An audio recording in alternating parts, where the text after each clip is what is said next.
The Adcorp Group recently hosted a series of breakfasts nationally in order to speak to our clients about the Labour Appeal Court decision. Now, the Labour Appeal Court found that after 3 months, temporary employees provided through a temporary employment service who earn less than 205,000 Rand per annum, given that Martin Brassey, who presided over the Labour Court hearing, found that there is a dual employment relationship after 3 months. That after 3 months, the temporary employment service remains the primary employer and recruits, selects, trains, payrolls, attends to labour relations issues, and then after 3 months, that the client is only the statutory involved employer under the Labour Relations Act, which really means that temporary employees have got extra protection. The extra protection meaning that temporary employees can sue either the client or the TS or both jointly.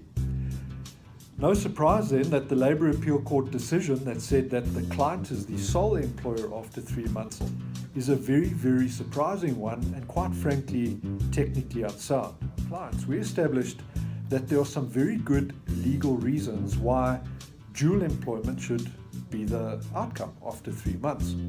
For example, if you read section 198, when the deeming provision kicks in, it actually clearly specifies in the Labour Relations Act that the temporary assignee can litigate against either the TS or the client or both jointly.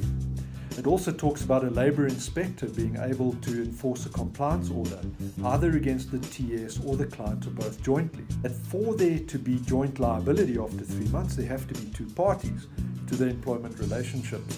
The other compelling reason, colleagues, for this is the reason that equal treatment after 3 months requires that temporary workers get paid on the whole not less favourably than their permanent counterparts. Once again, why would there be an equal treatment requirement if there was only one employer, in other words the client, after 3 months? The whole reason there's an equal treatment clause is to ensure that temporary workers through a temporary employment service get paid on the whole not less favourably than the client. What happens then between now and that particular point in time? Which law prevails? Which legal interpretation prevails? Colleagues, Section 18 of the Superior Courts Act is very clear that the matter which is being taken on appeal is stayed pending the outcome of that appeal. So basically, Martin Brassey's decision around dual employment remains intact until the Constitutional Court pronounces on it.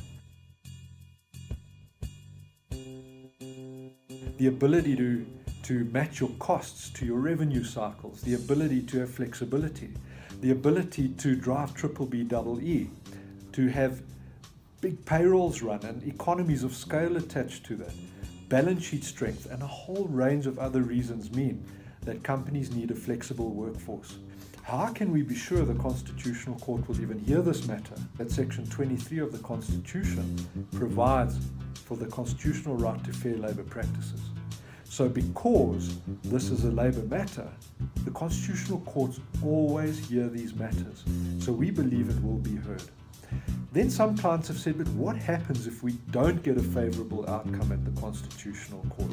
What happens if the Constitutional Court also decides that there's only one employer after 3 months and that is the client? It actually doesn't matter if that is the case, simply because we've got the Basic Conditions of Employment Act, which clearly defines the employer as the temporary employment service. And it's that act which ensures there's an employment contract between an employer and an employee.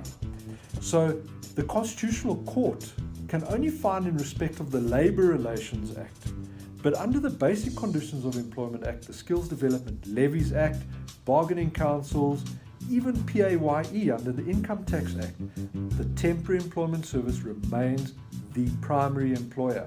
The TES is still there to provide exactly the same services that it always has provided to you. All that you'd have to do is sign an addendum to your service level agreement that gives the power of attorney to the TES to run your labour relations matters for you. We just want to encourage you to make strategic decisions.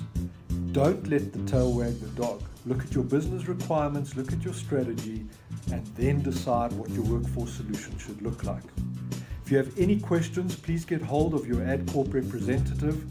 Get in touch with us and we will certainly assist you and co-design the future with you.